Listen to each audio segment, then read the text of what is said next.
the Rich Roll Podcast. Hey, everybody. Welcome back for another amazing episode of Roll On. I got an awesome show coming up for you guys. But first, you know what really sucks?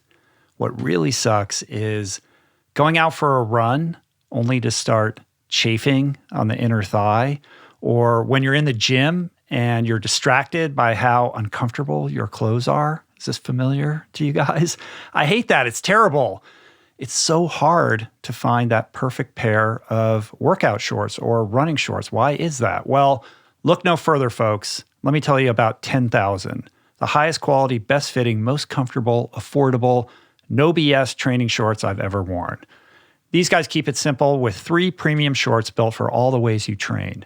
One for versatility in every workout, one built for durability for your toughest sessions, and one designed to be super lightweight and fade away while you train. Not to mention, you get customizable liners and inseam options as well. Basically, you can just completely customize the perfect short for you. My favorite is their session short with a 5-inch inseam. It's become my go-to for basically every workout, whether I'm running, doing yoga, hiking with a family. It's super lightweight. It's got an insanely comfortable liner, and it includes a permanent anti-odor treatment. I just love everything about 10,000. It's just no BS great products. Check out their killer shorts and the over 3,500 5-star reviews to find your new favorite pair.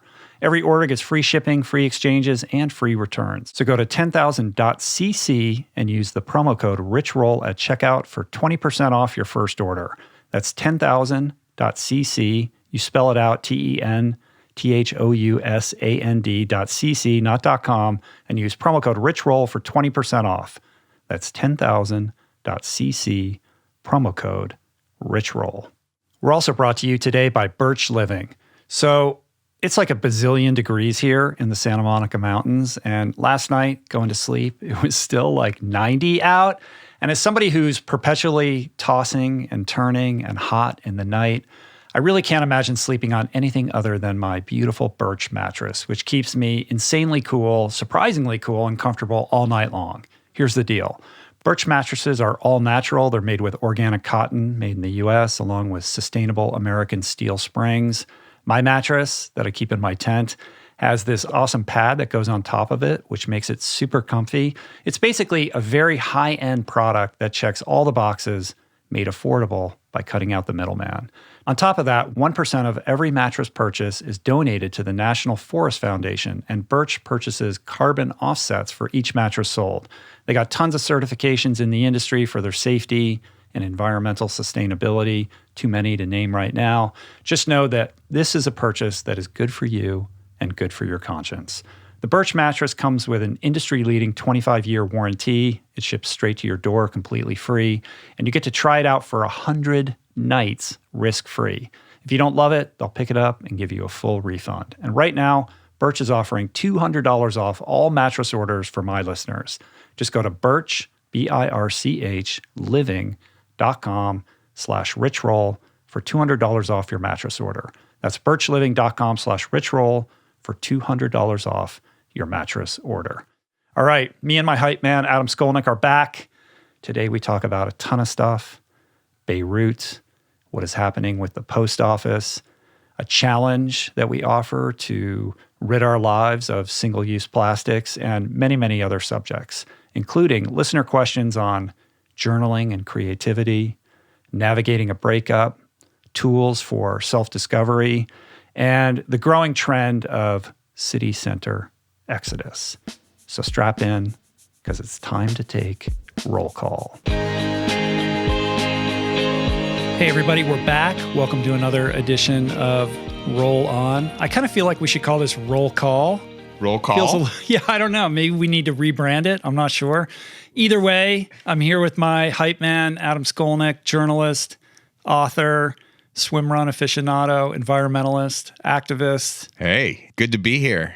Good Roll to see you, Call. friend. Yeah. Wait, we've had, this is like the 6th one, so should we just rename it every 6? Give it a new name for every single episode? Every Maybe. 6-pack? I don't know. Let us know what you guys think. Quick overview on the format, which is a little bit different than my typical long-form interviews. We generally touch on a big story. We have a few thoughts on a couple things today. We share a teachable moment. We do a little show and tell, and we do listener questions. Did I miss anything? You missed the part where we got evicted from the usual studio because of a construction crew. So today we are in the third iteration of our makeshift studio adventure. We're on this tour of trying to find a different place to record the podcast for seemingly every episode. So just to backtrack, when COVID started, we decided the responsible thing was to move the podcast out of my home, which is where I've done it for many, many years. And we found this amazing space, this beautiful, huge, cavernous studio location that was ideal for not just audio recording, but for video. We had this beautiful long table, and we created this set. That space became unavailable, so we moved to a smaller room and tried to recreate the same look and feel. And today we showed up in that location to discover that there was a construction crew camped out front unloading a gigantic industrial drill out front and preparing to drill literally feet away from the microphones. And we realized, okay, this is not going to be a tenable recording situation. So at the last minute, we scrambled, found a little room to record. I'm on a bit of a tight timeline today, so we were unable to get the video equipment up and running. So today is audio only. And I should also point out, I don't know if I've mentioned this on the podcast yet, but we are closing on a permanent studio space, a headquarters for the show for the long term. And that's very exciting. Worldwide headquarters. That's amazing. The worldwide RRP headquarters is underway.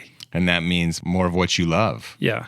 It'll probably be Thanksgiving by the time we're fully in, but we've closed on the space. It's a raw, brand new 2,000 square foot, I think, warehouse space. So we're going to build a set.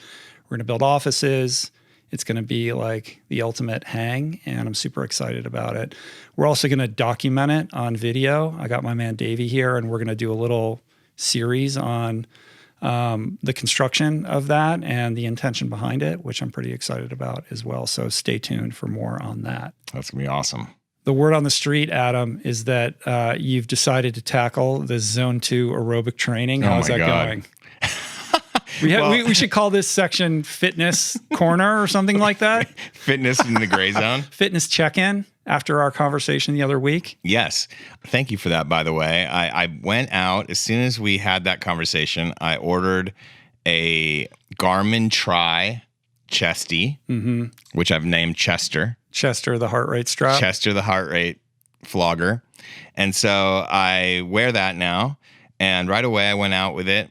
And I did a benchmark run in the desert. This is right before the heat wave. To try to set your zones, you mean? Set the zones. Well, I read that MAF stuff, right? Maffetone, yeah. Yeah, that you sent over. And then you also sent the warning, prepare to be humbled. And so straight away, my first runs were as you said, 10.5 minute mile kind of pace keeps me in that 132. So according to MAF, because I haven't done the lactate training, 132 based on my age is my target. Right, which is not a highly accurate number, I should point out. Yeah, because you gave yourself a range, right? Yeah, it's not a black or white thing. It's a range, it's a spectrum. And the DIY method of trying to establish your zones based on your age is an okay way of doing it. But ideally, you want to get into a proper lactate test where they're basically putting you on a treadmill or putting you on a stationary bike and ramping up the speed or the watts and then pricking your finger for blood at intervals as you notch up the intensity.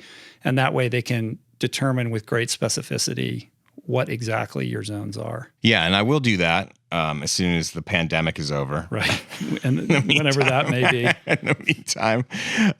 So I figured based on what you said your range is 130 to 143. So I gave myself a range. Basically, I'm trying to stay in the green zone on Garmin, which translates to zone 2 on Strava and everything else. Right. So what I found is it's not hard to run in that zone. It's not supposed to be. Right. And so I'm I could run at that zone kind of forever. That's the good part. But the bad part is once I left the desert and came back to my normal swim run terrain, I'm just seeing everybody pass me, and it's slower than 10.5 minutes a mile. Yeah. It's in some cases it's 11.5 minutes a mile. It's so slow. It's hard for me to run at that pace. And so, And so I'm kind of giving myself a little bit of slack. But yesterday I did a 7.5 mile swim run workout, which typically takes me maybe an hour and a half, I guess. And it took me almost like over 2 hours. And I just felt a little bit demoralized. I felt like, but it's only been a couple of weeks. So I'm just going to stick with it. I have talked to Teddy and Ted McDonald and a couple other people. And it sounds like to really get better so that your zone 2 becomes an 8.5 minute mile instead of a 10.5 minute mile or slower, that you also have to work in some tempo runs, like you were saying, and some intervals. Is that what you'd say? Yeah, but that's less important than just persistently training in that zone 2. Really? You should, like, once or twice a week have a speed or tempo workout, but you don't need to be doing those that often. The focus, the gravamen of the training needs to be in that zone 2 space. And it is humbling. Yeah. But that's the discipline. That's the work. It's checking the ego and staying consistent with it. And the other thing I would add to that is what you will find when you're not well trained in your aerobic zone, the minute you step it up and go to a tempo pace, your heart rate will spike drastically. And then when you drop back down into a zone 2 cadence, it will take a long time for your heart rate to come back down. And the more fit you are, the more aerobically fit, by virtue of training in that zone 2 space, the more quickly your heart rate will come back down. Like, you'll be able to normalize. So you'll be able to, like, ramp it up, like, okay, I'll do an interval, a 60-second tempo run, and then bring it back to zone 2, and your heart rate will come right back down. Wow. And that's a great indicator of how fit you are. If when you're trying to come back down, you're super winded and it's taking a long time for you to normalize once again, that's good information that you have work to do. So really, it's just because that's what I came home yesterday finding it so hard to believe. Like, so if I just keep doing, because what I did yesterday was what I normally do: 3 mile run plus, mile swim plus, 3 mile run plus kind of thing. And that's 7.5 miles it tends to be. And so I'm thinking, like, so if I just keep doing that at zone 2, pretty soon those 3 mile runs are going to get fast, like, just from that. Yeah, but you have to be extremely patient. This is a long game. Like 6 months? This is a long game. This is not the menu for the time-crunched athlete. This is the menu for long-term success, like years, right? But if you invest 6-9 months persistently training this way, you're going to see tremendous dividends. I'm excited because running has always been really hard for me. It's always been, and that's made it less fun. Like, it's always been suffering. Like, even if I'm running 9.5 minute miles, it never feels easy. And running this way does feel easy, which I like. And if I can get faster than I was before and it feels easy, like, to me, that's a huge carrot. I would love that. There was quite a bit of feedback from the last time that we talked about this. And a lot of people were saying, oh, I'm trying this for the first time. And what's great about it is that it's fun because you're not exhausting yourself. If you finish a zone 2 run and you feel super tired or spent, you didn't do it right. You're not supposed to be spent at the end of these. And that is counter-programming because we feel like when we train or we work out, we should give it our best, and then and when it's all said and done, we can be like, oh man, I really laid it all out there. This is the opposite of that. Right. And again, that's the discipline. It's a different kind of discipline. It's a withholding discipline. But it's still, you still burn a number of calories. It's not like the calorie count's that bad. Right. I'm just worried that someone's going to call. Like, I was getting cheered on by people because I was running so slow. They probably thought that, like, something was wrong with me. And I just don't want anyone to call the paramedics on me. Right.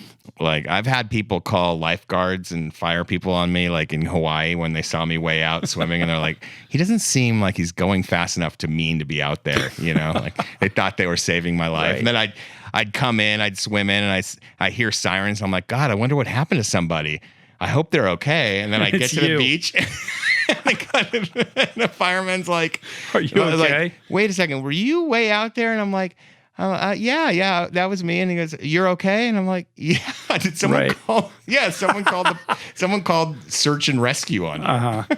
Yeah, they're just not used to seeing people that far out. I went and swam in Malibu the other day, and I went way past out the break. And it occurs to me, I'm like, they're probably watching me worried, like, I'm fine, but that's their job.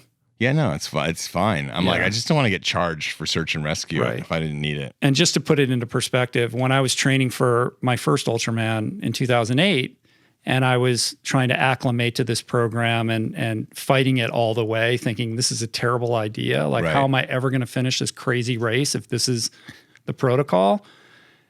And I remember getting passed by like pregnant women pushing their babies and stuff. Pushing just thinking, future baby and real baby. I'm training for this ultra endurance race and I can't, I can't even keep pace with, so just, invest in it, believe in it, trust in it. I do. I trust you. And the cool part is I've been getting quicker anyway doing this gray zone thing. And, for me though, like running a 10K at 6.5 miles an hour pace takes a lot of energy. Mm-hmm. Like I can't imagine doing that for 2-3 hours, but I can imagine doing this, green zone, like zone 2 running at 5.5 miles an hour for 2 or 3 hours. Like I can see myself doing that. And you'll be able to do that. Yeah. The thing that you'll then have to bear in mind is this understanding that your heart and your lungs will develop more rapidly than the ligaments and the tendons in your joints, in your legs. And so there'll be this inclination, this desire to ramp up your volume quickly because you feel so good and you do have that sense like, oh, I could do this all day. And you're like, it's Saturday. I am going to go all day. But the problem is it takes time for the muscles in your legs and the joints and the tendons and the ligaments to acclimate to that load. And you have to be very careful. And this is a big reason why a lot of people get injured because they allow themselves to ramp up that volume too quickly. So again, it's a matter of like building the volume very, very slowly, even when you want to go harder and further, holding back, putting in a bigger week, putting in another bigger week, then having a rest week where you really dial it back and then notching it up very, very gradually. And for a long time, it feels like you're not doing anything. Right. And you're like, when am I going to train? Right. Right. But the curve is like asymptotic, like it feels flat for a very long time. And then when you get to a certain level of fitness and acclimation, then you can dial up the volume. And that's where you really start to realize the benefits of this and see the gains. I love it. Did you just call me asymptotic? I called you, yes. That's your new. I like that that's word. Your new. That's a word I've never heard before. Nickname for the podcast. I will say that I've gone in the other direction. Now for a little more counter-programming. Yeah. They say in the sacred secret halls of recovery that you can't transmit something you haven't got. And part of the mentorship relationship that you have in that community is that you got to walk the walk. Like you can't tell people or advise people to do a certain thing if you're not doing it yourself. And part of that dynamic when you're the person in the mentorship role is that it holds you accountable, like it forces you to be honest and look at yourself in the mirror in a deeper way. And so after I delivered that monologue about all this fitness stuff the other week, I thought, am I doing this myself? For the most part, I am, but I thought, I could do better. Like saying that publicly is holding myself to a higher level of accountability. And I've made this decision to do something that I haven't done for a very long time. For years and years and years, for the last decade, I would say that my training has been 90% zone 2 aerobic with like 10% speed and strength. And I've decided, because I'm sort of in a rut with all of this and I'm having some back issues that I've talked about, and because I've been just repeatedly like running and putting in all these miles for so long, that I need to do something different for my long-term functional strength. So I'm flipping the equation completely and I'm doing 90% strength and 10% aerobic, which is something I haven't done since I think I was like 40.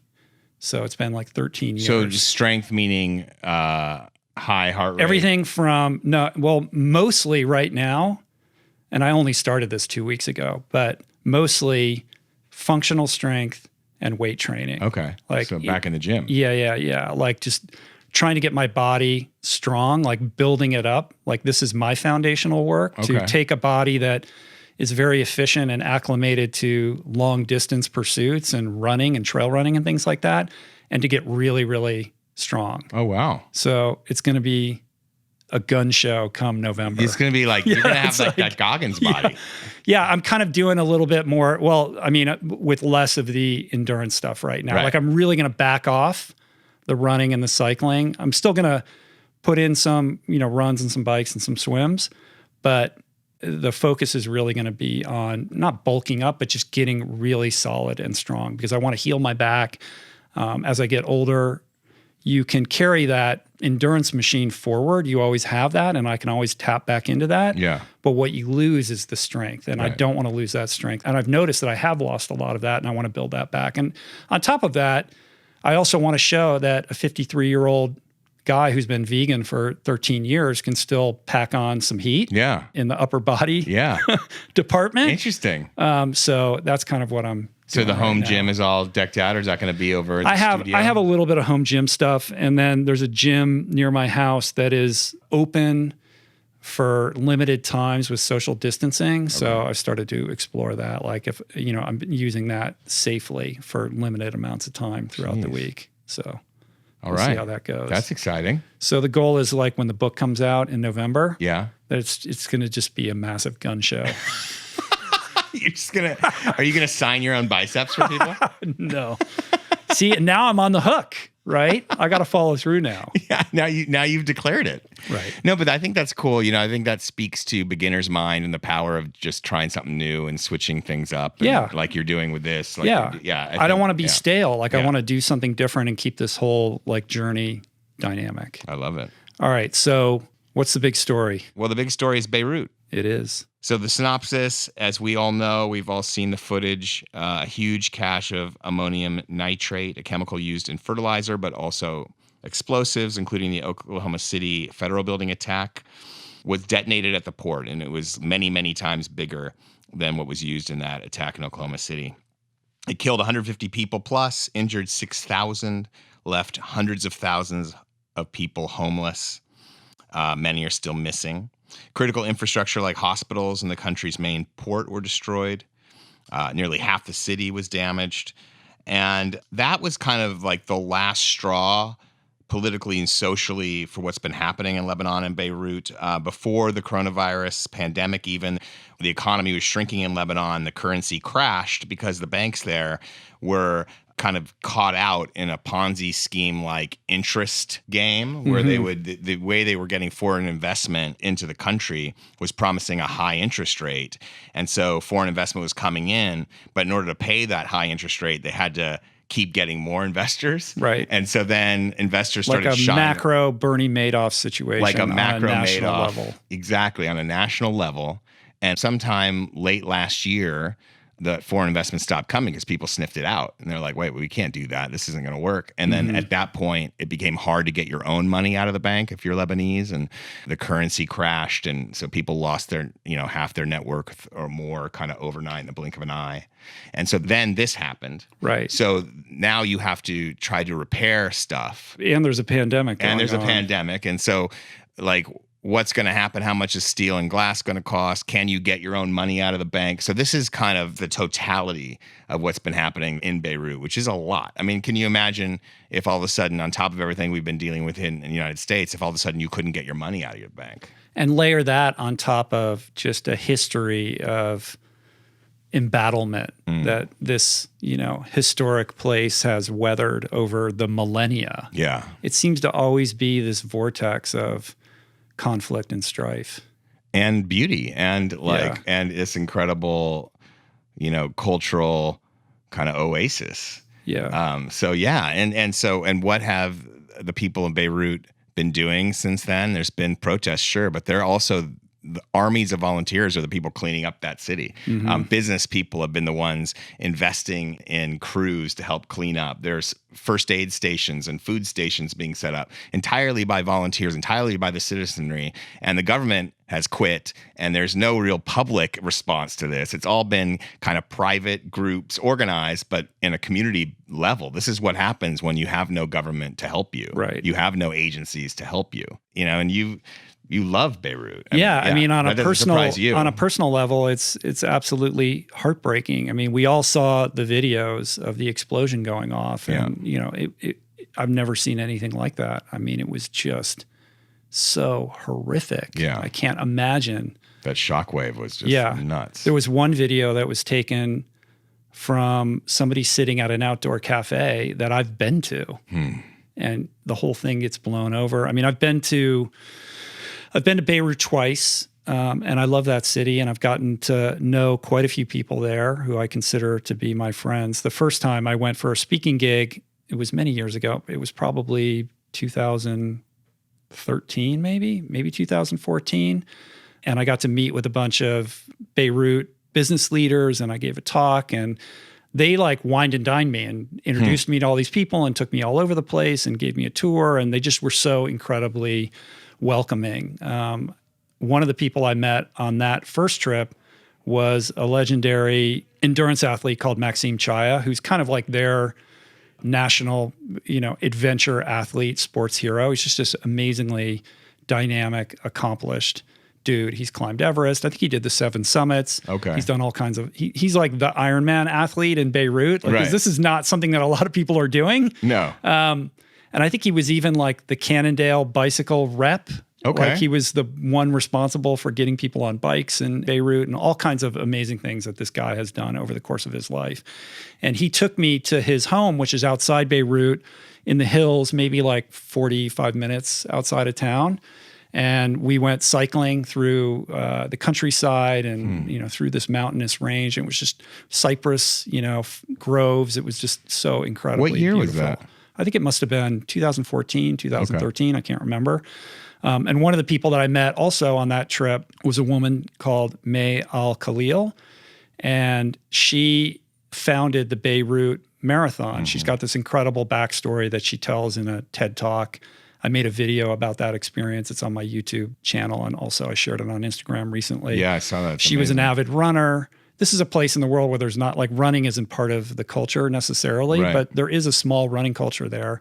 She was part of that. She got hit by a car in a near fatal accident, was told she would never run again, but she wanted to give this gift of running to her people. And she created this marathon that quickly became the biggest marathon in the Middle East. And she invited me to come and participate. So in 2015, I went back in November to participate in that marathon. And it was a life-changing experience for me to run in a part of the world that's so foreign to our Western lens. Yep. And what I experienced was people from all parts of the world and all parts of the Middle East, people that typically are at odds with each other for reasons political and religious, convening collectively for this shared celebration of peace where everybody just runs. And I was very moved by the experience, like women running in burqas and women coming from, like Saudi Arabia, where it's not okay for women to run, coming and running. And seeing that really gave me this beautiful sense of the power of humanity and shared experiences. Well, I mean, Beirut being where it is, it's like it was occupied by the Romans and maybe even some people say the Egyptians before that. Well, there's Roman ruins Right. all across the city, like the remnants of these Roman baths and the foundations of these Roman buildings. And it's layered like the rings of a tree. Like it just depends on how far down you want to dig.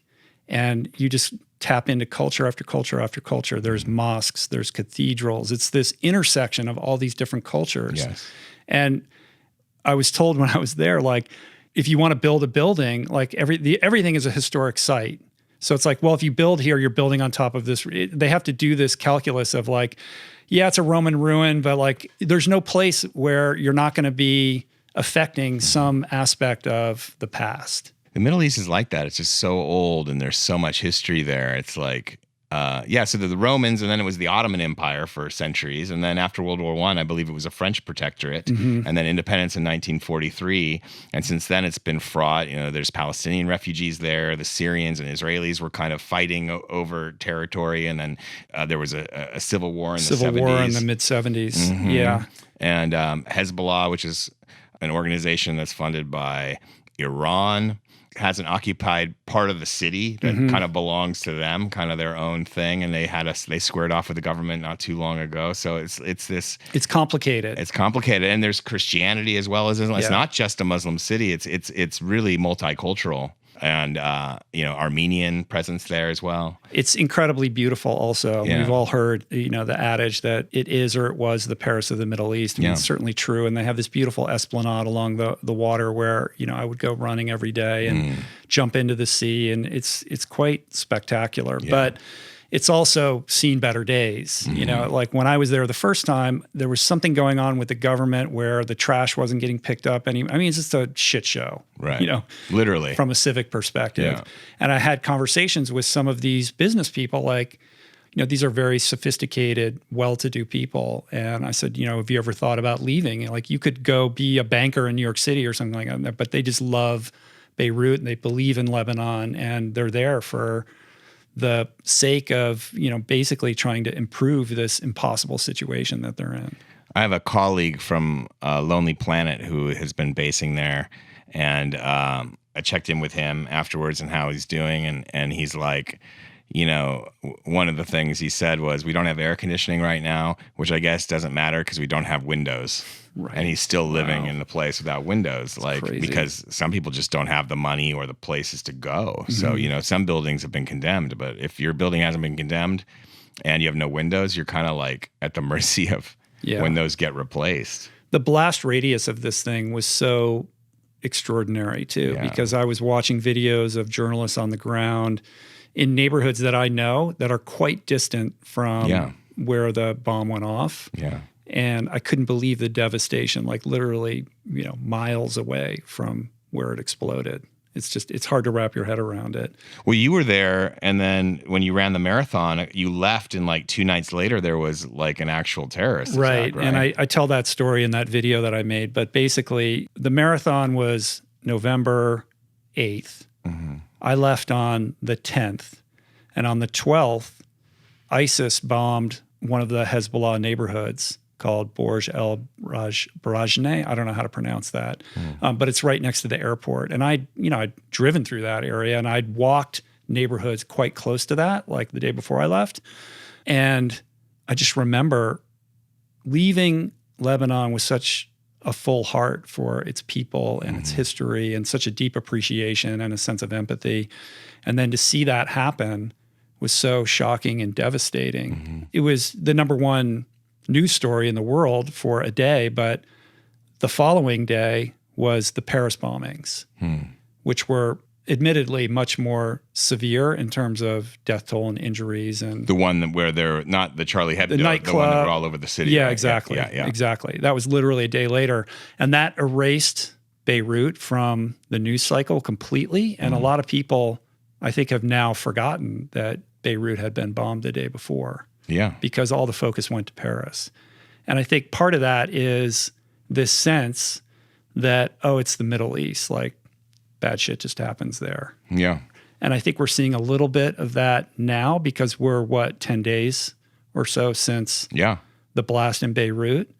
And I haven't seen very much in the news about what's happening there. You might not see anything unless something cataclysmic happens. You might not, something else. Right. Well, the news cycle is advancing so quickly now that, it's kind of part of our news culture, I suppose, that we just move on so quickly. But that's part of it. Part of it, I think, is kind of this long-held kind of American navel gazing. Like here in the United States, we don't really, there are always reporters out in the world reporting on stuff from all over the world, but we don't always get that oxygen. Doesn't really flow there, right? Unless something huge happens. That's part of it. Part of it is this idea of American exceptionalism, like what happens here is the most important, so it kind of blots out some of this other major stories. So that means that it's on to us to, if you care about the world, it's not just what happens here that matters, it's what happens elsewhere that matters too. And so just to keep that in mind and seek out those stories. I mean, we really have to. Yeah. I know you make a point of seeking out stories, not just from here, but from everywhere. Yeah. I mean, I would add to that, the first time that I went there, they put me up in this hotel called the Phoenician, the Phoenicia, which is this incredibly lavish hotel that was built during that Paris of the Middle East era. And, it's like, this is where Frank Sinatra stayed. And this is when it was like really hip to like go to Beirut. And they had this incredible nightlife and all this sort of thing. Then it was built, I don't know when it was built, probably in the early 70s. And right behind it is the Holiday Inn, which is a huge tower that was built in 1974 and was intended during its construction and its first year of operation to be like when we think of Holiday Inn, we think of kind of low rent hotels, but this was meant to be like state of the art. Like this is where everyone's going to stay. It's going to be unbelievable. In 75, when the Civil War began, that hotel became a war zone and just got shellacked. And it was sort of a symbolic goal in this strife, like who could control this landmark. Yeah. And today it stands as this gutted, bullet-riddled historical edifice that is like almost like a symbol, like a reminder of what had happened there. Like they could have just torn it down or rebuilt it, but it stands there just like it looked probably in 1975 after it just got devastated. And it's still a military zone that's controlled by the Lebanese army. So when you go and you look at the top, you'll see dudes, like there's military vehicles you could see them on some of the floors. And then on the roof, you'll see guys patrolling with rifles. And it's just a reminder that this is an unstable region, I guess, so to speak. And when you tour the city, you'll see buildings all over the place that are riddled with bullets. Or here's a little memorial where a car bomb went off and so died. And there's this palpable sense that anything can happen at any time. And when you come home, it gives you a greater appreciation for government stability on some level, although we're seeing a level of instability now that I think is leading us to question that. But I think the overarching theme that I was trying to convey in that video and what that experience taught me and my other experiences, I've been all over the Middle East. I've been to multiple cities in Saudi Arabia. I've been to Bahrain. I've been to some pretty amazing places, is that travel breeds empathy. And to the extent that, when this pandemic lifts, if you're able to travel and experience other cultures, I can't stress enough how important that is in terms of how you form your worldview and how you think about your participation as a global citizen on the planet. Absolutely. And that's partly why I pay attention to news from other parts of the world, is because of I travel. And or I did before the pandemic. And you did. Yeah. I would like to the travel asymptotic again. planet. Exactly. I think we should round it out. There was a video that you shared with me about Dr. Isra Sabiani, the endocrinologist based in Detroit, who's Lebanese, who was out there to get married, right? You're going to post that as well, right? I'm sure a lot of people saw this video. It went viral. The New York Times covered it, as did many other publications. But it was a video of this beautiful woman in her bridal gown being videoed by a wedding videographer with a gimbal. It's all super pro and gorgeous. And in the middle of the shot, the explosion occurs and you see the chaos erupt. And in the wake of that, everyone was like, who is this woman, right? And it turns out that she's a Lebanese doctor who is doing her residency in Detroit in endocrinology and had returned to Beirut to get married. And I'd read that after that clip ended, she went and started trying to help people in her bridal gown, like trying to save people, like being a doctor in the midst of like the calamity, which I think is really extraordinary. And you're going to post that Bloomberg video, which I think is excellent too, that 1 week. Oh, Bloomberg put out a video 1 week later. Yeah. That's the only kind of postscript that I've seen. Like, okay, what's going on now? Like it's a week later. There's, 300,000 people that are homeless now? Yeah. And, all these buildings are uninhabitable. Because of the high rises, Right. It's crazy. So anyway. So there's things you can do. There are charities and we're going to post that right in the show notes, places to give money to help in terms of feeding people and healthcare and whatever else contribute to the rebuilding. There are some reputable charities that we're going to post too. Sounds good. You can pitch in. Cool. Let's take a quick break. We're going to take care of a little housekeeping and we'll be right back with more roll on / roll call. Roll call. All right, hold tight. We got a lot more coming. But first, the question I get asked most frequently, Rich, what are the best ways to take care of my health? Well, going plant-based and cleaning up bad habits comes top of mind. One of the absolute best things you can do is to read, to acquire new knowledge. Learning and growing from the experience of other people. But Rich, it's so hard to find the time to sit down and read and learn more. Well, there's an incredible app that solves this problem, and it's called Blinkist. Blinkist takes the best key takeaways, the need-to-know information from thousands of nonfiction books and condenses them down into just 15 minutes that you can read or listen to. Personally, my memory isn't super awesome, so one of my favorite aspects of Blinkist is to revisit books from the past. I also like to glean lessons from books I don't have time to read right now, but want to down the line. One example of the former is I read Tim Ferriss's 4-Hour Workweek book years and years ago. I refer back to it from time to time because there's so many powerful lessons baked into that text. But I'm not going to go back and reread that entire book, but I do want to keep fresh in my memory some of the powerful tools that he talks about. So during a recent commute to the grocery store, I pulled up Blinkist. I listened to 4-Hour Workweek on that app, basically a 15-minute synopsis, which boils down all the pertinent points into a very digestible format. And it was incredibly helpful.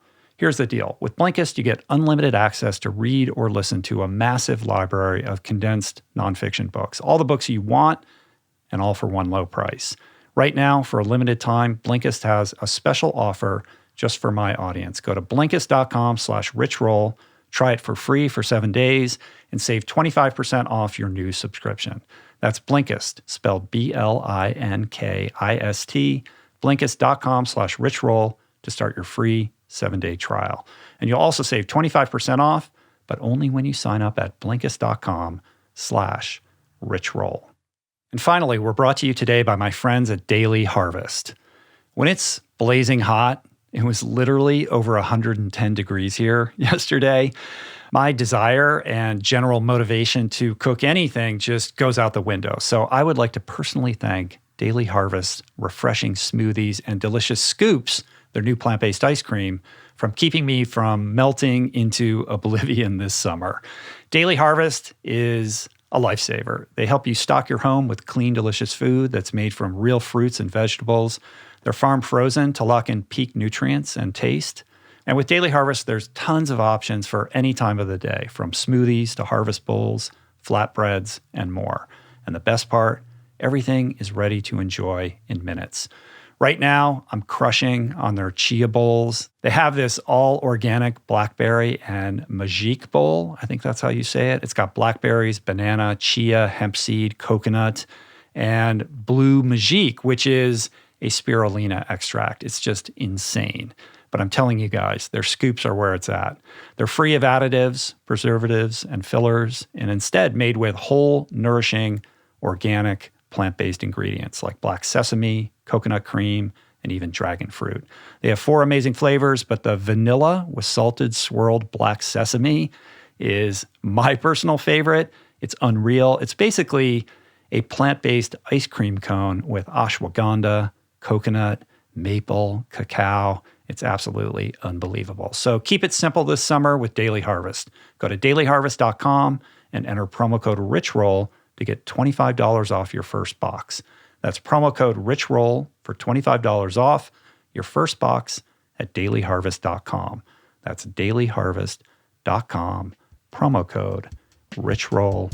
Okay, back to the show. And we're back. Adam, what is going on with the post office? The teachable moment. Save the post office. Okay, real quick. The Postmaster General, Louis DeJoy, a Trump donor, reportedly with stakes and competitors, the U.S. Postal Service has been heavy-handed in his attempts, he claims, to make it run more efficiently.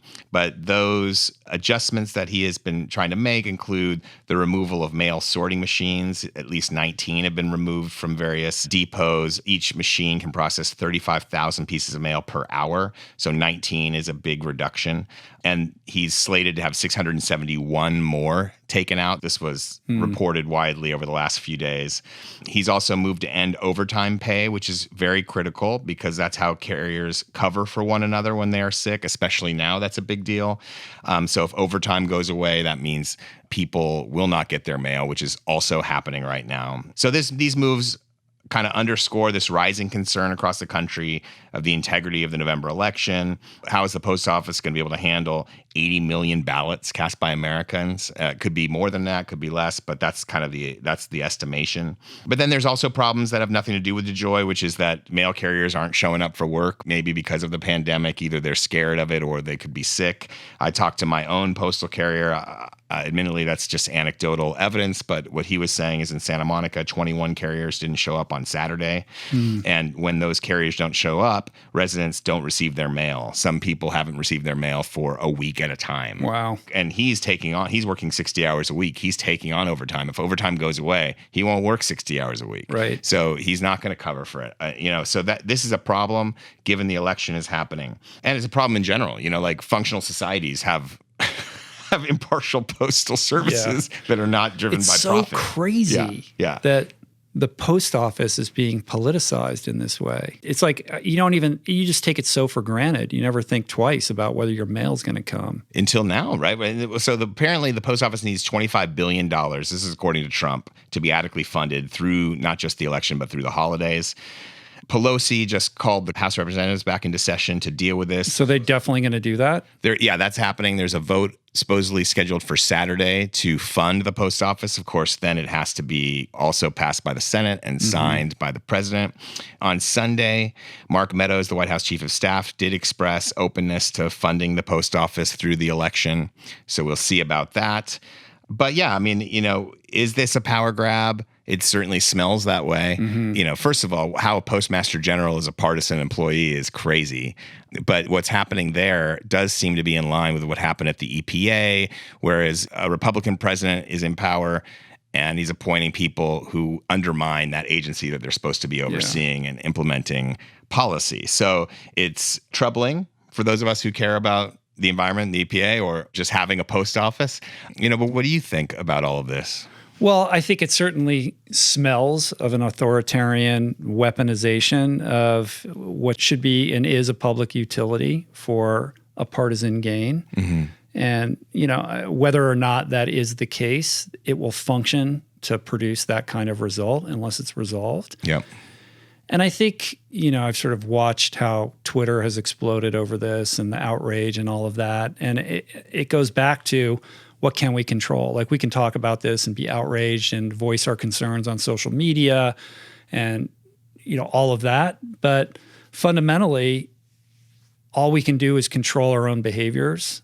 What is our responsibility? Well, regardless of your political perspective, we all need to vote, right? So let's take care of that in advance. The election is in November. You can vote by mail now. Take care of it now. Don't wait until there's some kind of crazy crunch. Yeah, I don't think I've got my ballot yet, but one solution. We just got ours. Did you just get yours? Yeah, we just did. So I think that you can vote now, and that will ease the mind, because there is this fear that even if you postmark before the election, and if they don't get it by a certain time, it won't get counted. I'm a big proponent of early voting. There's less polling places for early voting, but there's a number of them, at least in California, that starts 29 days before the election, and you can go in, and it's very quick. You don't wait in line. Nobody's there, really. And you go in with your kind of sample ballot prepared, so it doesn't take that long, and you can wear a mask, and it can be safe, and you can wash your hands afterwards. And that's available to everybody in 39 states. There is some sort of early voting. Sometimes it's 2 weeks, sometimes it's 10 days, sometimes it's a month, like in California. Sometimes it's the Thursday before the election, but it's still an opportunity to do it in a way that you don't even have to worry about the mail. So there's things you can do. I think also having conversations about this with people. You could call the White House and urge them to fund the post office. This should not be a partisan issue. Yeah. Having a postal service that functions is a positive thing for people. Yeah, of course. Right. Do we have a verdict on whether there's going to be poll stations open on election day, or is that still being debated right now? No, so far election days have happened. There's been primaries held everywhere. Right. So, and we're going to get into a little bit more a little later in the win of the week about kind of polling stations and opportunities to add to what's already going to be administered by election commissions. But yes, the problem with some of the primaries has been less polling stations than usual, but not no polling stations. So that's something worth watching, like the amount of polling stations, that's something worth watching. So that's why early voting and voting by mail very early are two solutions you can control to make sure your vote gets counted. And the fact that we're even having this conversation is fucking mental. I know. What is the fraud vulnerability with mail-in voting? It's a good question. I don't think there's been any proof that there's fraud. I guess one idea, if you have two addresses, you could potentially be registered in two places and vote twice, I guess. But I don't think that has held water, because if those get discovered, then two votes don't count. So I don't think there's been any proof. There's certainly no irrefutable proof that more mail-in voting equates with more voter fraud. Voter fraud is not a big issue in the United States of America. We're led to believe that it is. You know what the biggest voter fraud in the history of the United States has always been? Is voter suppression. That's the voter fraud. The Electoral College minimizes states like California's impact on the election as well. But the biggest voter fraud has been voter suppression. In Florida... And gerrymandering. Yeah. But for a presidential election, gerrymandering doesn't matter. But in Florida, there's been this...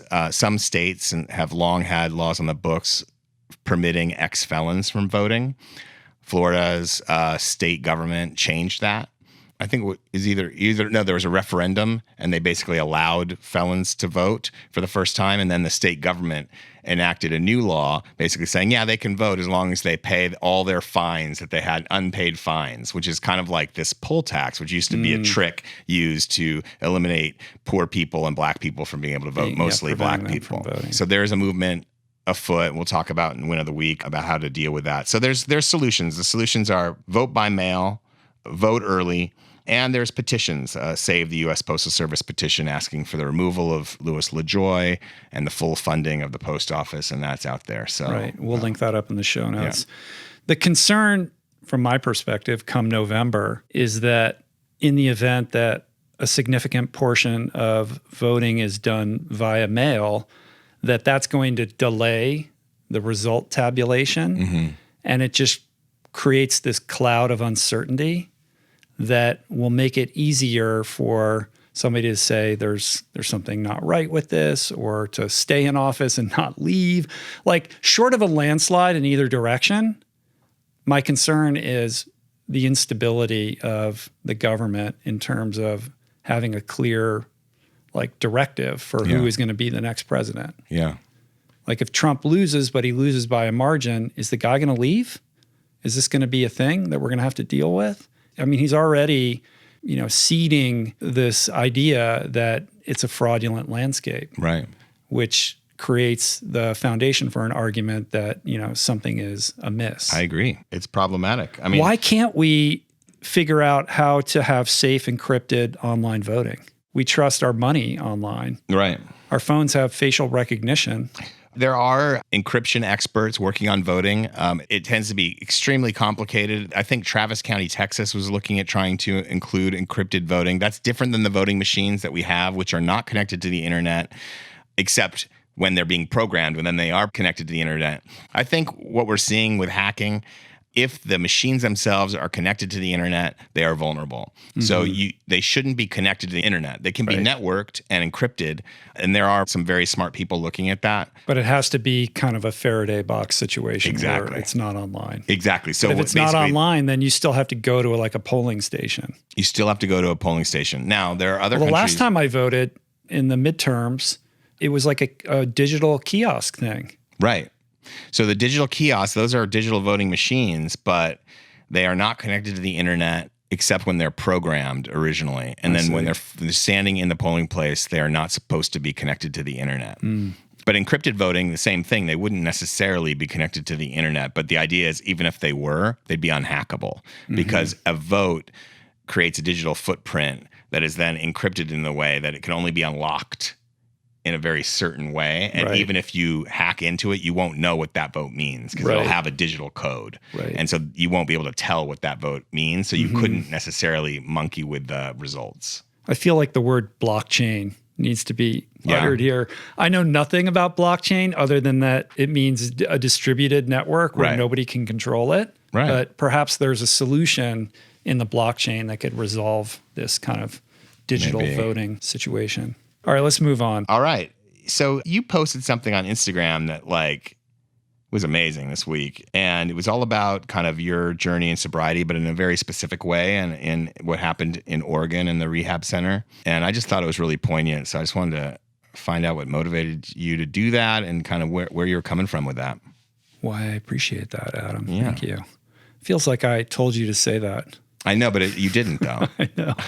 Yeah, I think, the idea behind that post was really to just honor some of the people that have been teachers for me over the years. And we tend to think of mentors and teachers as these highly qualified, aspirational individuals like, oh, I want Gary Vee or Warren Buffett to be my investor mentor, or David Goggins to be my fitness mentor. But the truth is, we're all surrounded by teachers all the time. Every human being has a story to tell that can be instructive and helpful in your life. And I think I said something like, the prophets walk among us. Yeah. Like I said, I spent all this time with a bunch of, hopeless, marginally criminal drunks and meth heads and crackheads and needle fiends and junkies.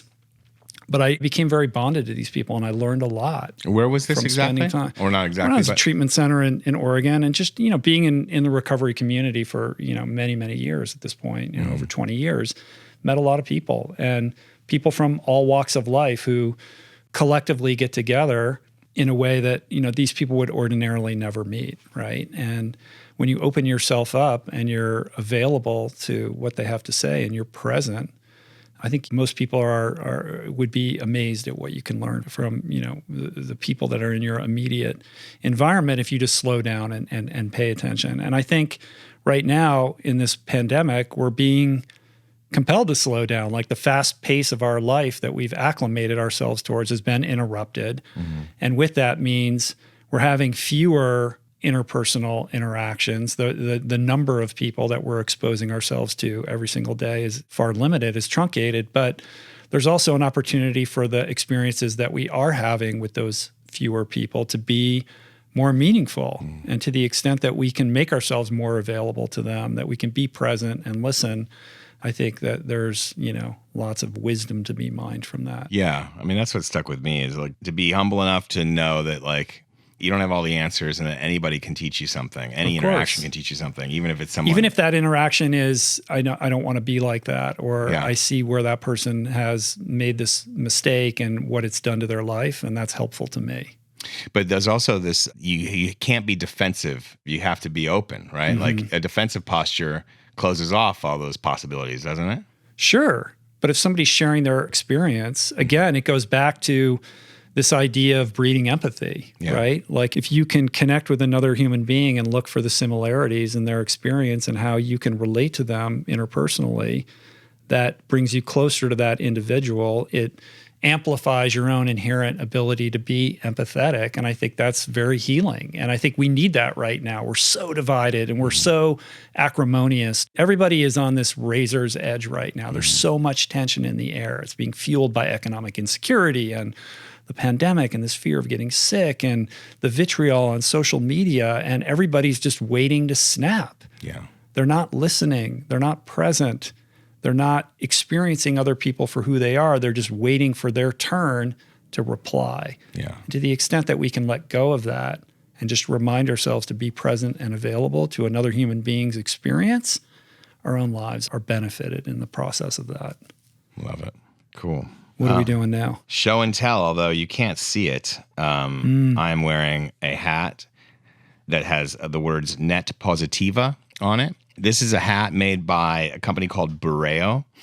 They are an environmental company founded by three surfers, Ben Neppers, Kevin Ahern, and Dave Stover. They met in Sydney, Australia. They had different jobs at the time, but were trying to figure out a way to channel their passion into the ocean because they're surfers and the environment in general, and a way to do it in a business-oriented way, and not as a nonprofit. And they ended up getting funded to start a fishing net recycling business in Chile. At the time, the sardine fisheries in Chile, which tend to feed the salmon farming down there. The people that would go out and harvest the fish with their nets, when the nets got ripped up or it was time to get rid of them, they would just dump them because there was no... They just stay in the ocean. They would just stay in the ocean. Ghost netting, which is just like one of the most destructive ways of dealing. And plus they can break down and they're made out of nylon, so it's a plastic All these pollution. fish get caught up in them too, Fish, right? Marine mammals, and then obviously contributing to the plastic problem. So these guys went down and they created recycling centers and incentivized the local fishermen to bring their nets back with them, dump them there. And little by little, they devised a way to turn those nets back into plastic nurdles, which is the base element, little pellets, which are the base element for all plastic products. And so they take that plastic net, return it back into the base element, and then theoretically they can be turned into anything. So they've done that before. They came out with skateboards and frisbees, and then they started working with Patagonia. And the brim in this hat is 100% made from these nets from fisheries that were used in Chile and Argentina. All of the Patagonia hats, which is Patagonia's #1 selling item, they all now have hat brims made out of the Bureo plastic. And a lot of their technical gear and waterproof gear going forward, it's going to be made from this kind of post-consumer plastic product, which kudos to Patagonia for that. Kudos for these guys to build a business model that actually works and is profitable. They have grown. They have Greg Swenton runs their marketing team, who sent me this hat, which is the hat that they give to the fishermen. Oh, cool. And so these are like makes them more mindful when they're out there. Like if they're wearing that hat, they're going to be thinking about that. Yeah, because their product's called Net Plus, Net Positiva in Spanish. And so they're working with fisheries all across Chile now, in Argentina. They're looking to start working in Peru. They're really growing, really expanding, and the idea is it can be turned into any sort of high-value plastic product. And it's different. Some people, why can't we just recycle the plastic that isn't drifting in the ocean and turn it into something? Well, that's because that's such degraded material. It's not a high-level material. You can't turn that into anything. We think they're like plastic bottles floating out there, but it's like a goopy gel, right? Yeah, you can make it into a bracelet or something like that. But the idea is to make that into a high-tech climbing, apparel. You can't really do that, but you can with this stuff because it's a high-level, high-quality post-consumer recycled product. So are they just taking the nets when the fishermen are ready to retire them, or are they actually going out and retrieving nets that are already out there? The fishermen now are completely educated and informed, and they bring the nets back and they put them into basically receiving centers, which are then taken to warehouses that Bureo has, and they're boiled down into new plastic. That's cool. Yeah. That's super cool. And it providing jobs in Chile. What's the website for that? I think it's bureo.com, but I will make sure it's on the show notes. We'll put that in the show notes. Yeah. On a similar note on the issue of plastic, I had Darren O'Lean on the podcast recently. That episode hasn't gone up yet. And we kind of concluded it with me asking him, like, what's the most impactful thing that a person could do? Yeah. Something like that. And he was like, well, you got to get off the single-use plastics. Yeah. Right? Like, of course, like that's something that we all have control over. Like the water bottle emergency is just completely out of control. And to the extent that we can eradicate single-use plastic from our lives, like that's a very tangible, practical, doable thing that each and every citizen, individual can take control over in their lives. And I've been thinking about that ever since we talked about it. Not that it's a new idea. I've thought about this in the past. And I thought, you know what? I'm going to really take this to heart and try to do this. And I found myself at the store the other day. I just finished a workout. I needed some water. And I'm like, okay, I'm not buying water in a plastic bottle. That's for sure. I ended up buying water in a glass bottle. And then I remembered, Julie told me to pick up some ice because our ice maker is broken in our fridge. So I just grabbed the ice and I checked out and I was feeling all good about myself that I bought this glass bottle. And then I realized all this ice is wrapped in plastic. Yes. Like even when I thought I was paying attention, Yeah. I realized that I was not paying attention at all. And so I've decided to embark upon a 30-day single-use plastic moratorium to see if I can do it.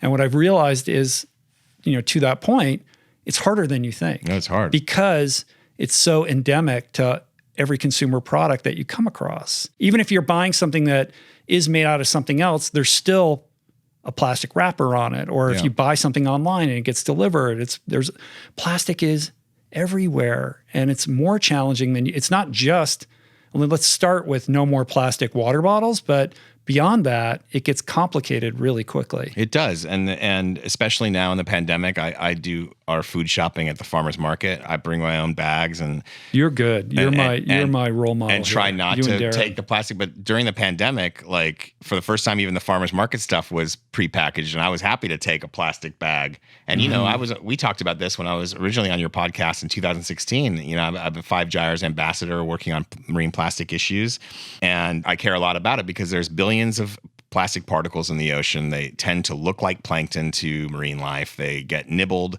It ends up toxifying our food chain. You get fishing line wrapped around the necks of turtles and sea lions. I mean, you could take an Arctic ice core and pull it out, and it's got plastic in it. You know, like we are the plastic age. 300 million tons of a year of new plastic is being turned out. There's new plastic plants being planned because, you know, oil prices are down and there's all this there's too much fuel and too much petrochemical now because of fracking. And so that's going to go into these plastic plants. They're trying to up it to 600 million. So there is a corporate cycle at work to keep single-use plastic in our lives. Right. But you can minimize it. And when you do minimize it, there's all sorts of ramifications that are positive for you and for the world. So yes, I mean, it is something that you can get rid of very easily if you try. Yeah. And that's really just as simple as, I mean, I used to do the same thing. I'd buy plastic water bottle all the time. As soon as I realized what was happening, I just switched to carrying my own water with me. Right. It's not hard to do. Right. And that's a very obvious thing, but it's the, nefarious little things that you're less aware of. You can't fully get rid of it. I mean, you're going to buy, especially if you're vegan, you buy tofu or tempeh. Well, everything is wrapped in this stuff. It's wrapped in plastic. But you can't really get around that 100% of the time. If you're doing food shopping, it's almost impossible. Like if you're buying tofu, like there's really no option. You're going to have to buy plastic. It's crazy that there's no other option. But that doesn't mean that you shouldn't be vegan, because like the meat and the fish also comes into the store in plastic. So even if they wrap it for you in paper, it was once single-use plastic. Yeah, it's crazy. Yeah. So what I wanted to do is make this kind of a community thing. Yeah. So what I want to do is embark upon this 30-day single-use plastic eradication project, which is really aspirational, right? Like you're not going to be able to do it 100%. Right. But to the extent that we can aspire to do better and do the best that we can, I'm going to do this. I invite everybody to join me and to chronicle your experience. Like, where is it impossible? Where is it frustrating? What are the changes that you made? And I think what I'm going to do is I'll post like a image on Instagram or something like that. I'll do a post on it. And I've got Roka, who's been a sponsor of the podcast, sent me a box of sunglasses. I've got like 6 pairs of amazing sunglasses, but I already have like so many I don't need any more sunglasses. So I want to give these away. So I'll post this thing on Instagram. And then what I invite everybody to do is to embark upon this with me and then share your story in the comments on Instagram. And then we'll select some winners and I'll ship off those sunglasses to a select few. Whoever has the best story or the most kind of impactful experience, the way that you communicate it, we'll select a few people and Beautiful. I want send those out. There are people who are really good at being no waste kind of, I guess. Well, there's some no waste gurus. Yeah. So Trash is for Tossers, which is created by Lauren Singer. Right. I've tried to get her on the podcast in the past. We had some scheduling problems. Okay. But I've been in contact with her. But she has like a no waste store in Brooklyn. I think, did she open one in LA too? They were going to. I don't know. I mean, I met her on the Five Gyres expedition in the North Atlantic Gyre, and she is like the real deal. I think she started just doing like you're doing. I want to try to do this for a full year, and she was blogging about it or something, and that's how her whole journey began. Yeah. And so she can teach you, the best way to. I mean, she makes it easy now. You can buy like laundry detergent from her that doesn't come in a plastic bottle, but she kind of started creating those solutions on her own. Right. And she has all sorts of tips. So at Trash is for Tossers on Instagram, that's a good place to go. Yeah, she's cool. There's another woman. Her name is B something, B-E-A. I can't remember her last name. If memory serves me, of French descent, and she lives in Marin. She's got a couple kids.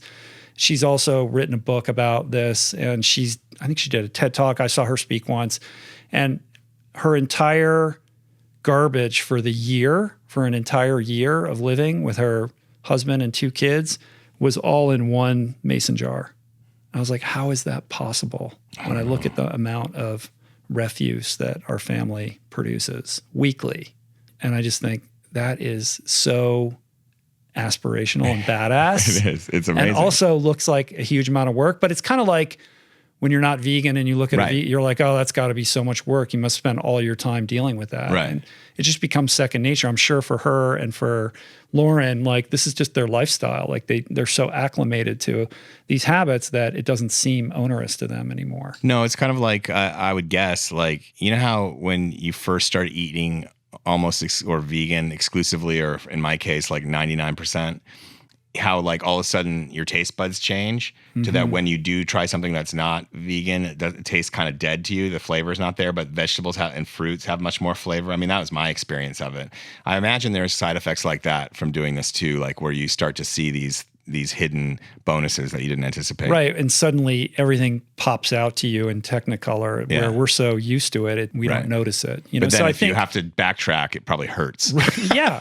So I think this 30-day challenge is equal parts, environmental and also mindfulness. Like it's like how aware and present are you with what you're doing and the choices that you're making? And again, it goes back to slowing down. Like if you slow down, you enhance your awareness, you're present in what you're doing. And when your hand is reaching out to the shelf to pick something up, like to really consider what that is, whether you decide to buy it or not, I think is a interesting and compelling practice to adopt. Beautiful. Nice one. Should we move to win of the week? Let's do it. The big win of the week, I'm going to give to LeBron James and Patrick Mahomes. You know who they are. The best basketball and football players alive. They are come together along with other elite athletes, professional athletes, to tackle voter suppression. And one thing that they're doing is opening up polling locations in dormant stadiums, like Dodger Stadium in Los Angeles is going to be a polling place. There's arenas all over the country that they're turning into polling places. They are also aggregating their funds and paying poll taxes in Florida to make sure maximum number of black voters can vote. They're basically attacking voter suppression of black people across the country in a handful of ways. And they've created this organization called More Than a Vote. And we're going to link to the letter that they just put out to fans, kind of an open letter detailing the work they're going to do. I just think that is going to have a major, major impact on voter turnout, which is going to be one of the big variables to this election in November. And regardless of which way you're leaning, which they say in the letter, it's your right to vote. And it's really your responsibility to vote. But if you're not allowed to vote, then that complicates things. Or if access to voting is just too onerous. Because of the pandemic. That is voter suppression. So that's super badass. Yeah. Very cool. The other big win of the week. The other big win of the week, we say this tongue in cheek, but it is a win, is the new Georgia Republican Congresswoman named Marjorie Taylor Greene.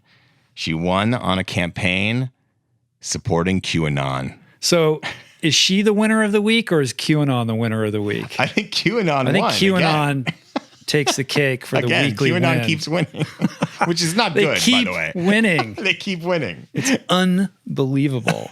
I mean, we've talked about QAnon before on the show, but I think it is worth exploring further. Like we kind of mock it and dismiss it, and we think of it as this bizarro fringe movement. Yeah, but and it's easy to malign it. But that's only because they think like this cabal of people are trying to kidnap babies and drink their blood, like Tom Hanks. Of course. Like, right. It's a global elite of evil child molesters. Right. And drinking the blood of children. Right. The drinking the blood part. I mean, that's Tom Hanks' secret. Yeah. Yeah.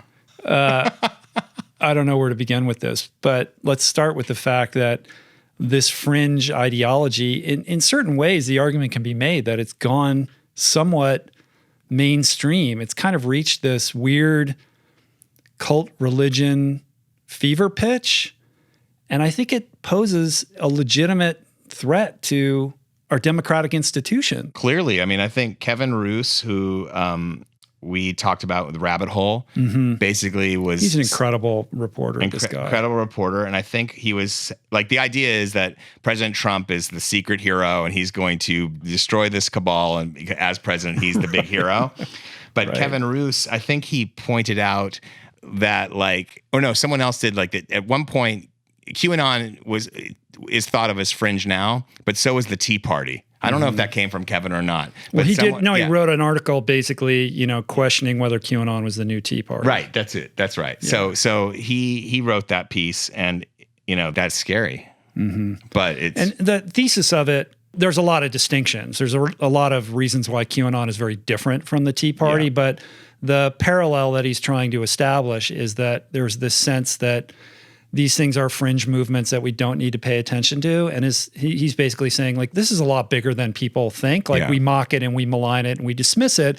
But on Facebook, there are groups with millions of people who are chiming in and paying attention. Like, what's the next Q drop? And how are we going to decipher this coded language? And what does it mean? And it's almost like this adult immersive video game experience that's filling a gap in people's lives now that we're working from home and have extra free time and we're feeling less than great about our daily existence. Like it's a role-playing game. It is an incredibly immersive role-playing game. It is. And it's giving people who perhaps are lacking some level of purpose and meaning in their lives something to do, something to participate in, to be a community member, with other people, to, throw these ideas around.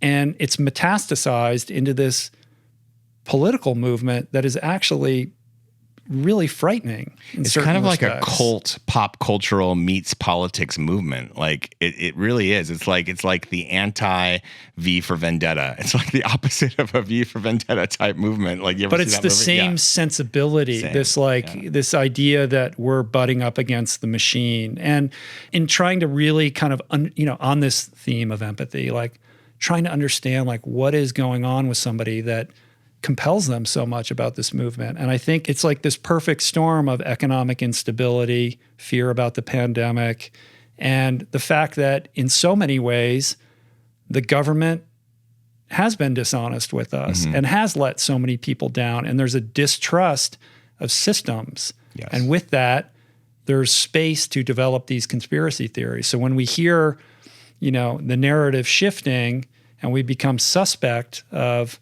trusted institutions, we're seeding this landscape for this kind of thing to occur. So, the fact that it even exists is baffling to me, but I guess I can understand it on that level. And then when we are dealing with ideas around the virus too, like I think that's really just amplified the intensity. Yeah, insecurity is a big part of it. I think empathy is one reason to discuss it. I think there might be some of your listeners might have knee-jerk reaction to this is like, why do these guys keep talking about these kinds of things? Why are we getting political?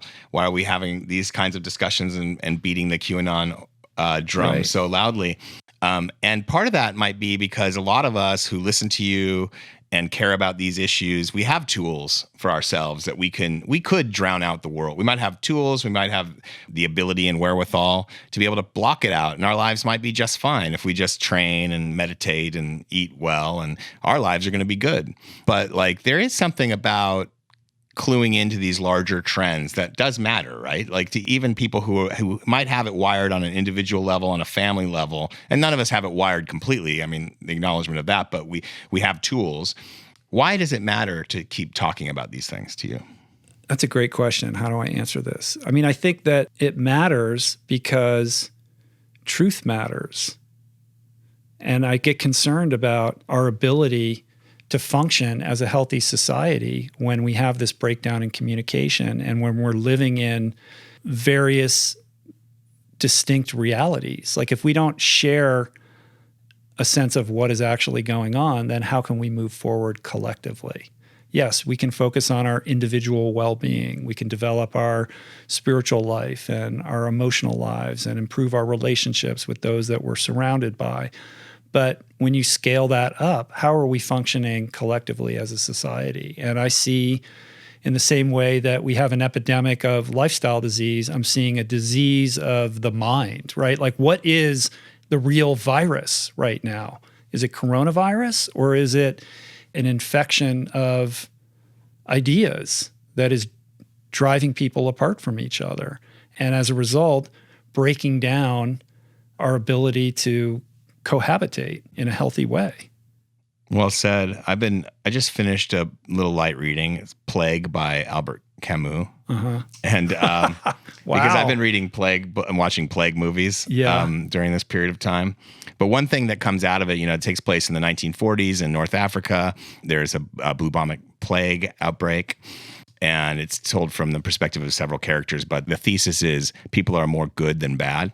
And so even though we are harping on some of these things, I think it's important for us to affirm that we do believe that. Mm-hmm. And that's one reason for me, I think it's good to talk about these things because, the only reason we're able to, or not the only reason, one of the main reasons we're able to build these kind of lives that we choose and follow our passions and work out and meditate and do all the things that make us whole is because we have a system that works, that we feel like this underlying, that's the whole idea of the Black Lives Matter movement, that there's all sorts of people in this country that don't feel stable to be able to build a life that is holistic because they always have to be looking over their shoulders. But if you have an erosion of truth, then we're all going to be in that position too. And that's the warning of it, right? That's the warning shot. So to me, it's like we need to build that so everyone has that foundation of stability, and we can rely on things being equal and fair, and that we can all have the opportunity to build those really uplifting lives. Yeah, well said. All right, let's move on. Get to some listener questions? Yeah. All right, this is from Camille in DeKalb, Illinois. Hello, this is Camille Baker from DeKalb, Illinois. I was listening to one of the recent Roll On segments, and I heard Rich mention that he includes journal entries from Artist's Way as part of his morning mindfulness routine. And as an art therapist, I am very intrigued, shall I say, richly curious about how you stumbled upon the book as part of your journaling process and what your connection to creative expression is as part of your, how should I say, your wholeness journey or your healthy journey or just kind of your wellness journey is the best way to say it. So, yes, love your show. Love you. It's great. Thanks. Bye. Thanks for your question, Camille. Journaling is a huge part of my daily routine, my daily regimen. I would say that it's more than just a part of my wholeness or wellness journey. It's part of being human, I think. I began journaling in 1998, initially when I was in treatment. When I got out of treatment, I started seeing a therapist, and he suggested that I check out the Artist's Way, and I started doing the program there. And I've done the program many, many times over the years, but one of the things that I've maintained and continue to do with great consistency are the morning pages and the artist date, which are two of the fundamental practices in the Artist's Way. The morning pages, for those that don't know, are this practice where you start every day by writing out 3 pages in longhand in a notebook, not typing on a laptop or a computer, but actually getting pen and paper out. And the idea is to not edit yourself, to just start channeling and writing whatever is coming to mind. The idea being you're kind of clearing the cobwebs, you're trying to connect with your unconscious and opening over time that channel of creativity to surface. And I found it to be one of the most powerful and practical things that I do to connect with my creativity. And by creativity, I mean not just creativity in a limited sense of like, oh, I'm going to be a writer or a photographer or a filmmaker or a stand-up comic. I'm talking about the innate creativity that is endemic to all human beings and part and parcel of what it means to be a fully expressed human being. Creative expression is entwined with everything that makes us who we are. We're all creative beings. And I think that most people are walking around incredibly creatively suppressed or stymied. And I think part of our job as people who are here trying to grow and progress is to bring voice to our unique sensibilities. That's what we're here to do. That's what we're born to do. I go into depth about this subject with Chase Jarvis on the podcast, so you might want to check out that episode. He's a photographer and a filmmaker. He wrote an incredible book about creativity. And his whole thesis is, as human beings, we're all born creative. And then we, over time, through our educational process, that creativity gets drummed out of us. And then we start to think that creativity is the purview of a select group of supremely talented people that we can't relate to. And that's just a lie. That creative expression is in all of us in our own unique various forms. And bringing expression to that, figuring out what that is, and then sharing it with the world is a gift that we're all capable of doing. And I think it's incumbent upon all of us to do that, to bring more expression to that. You might also want to listen to a podcast that I did with Brian Koppelman, who's a screenwriter.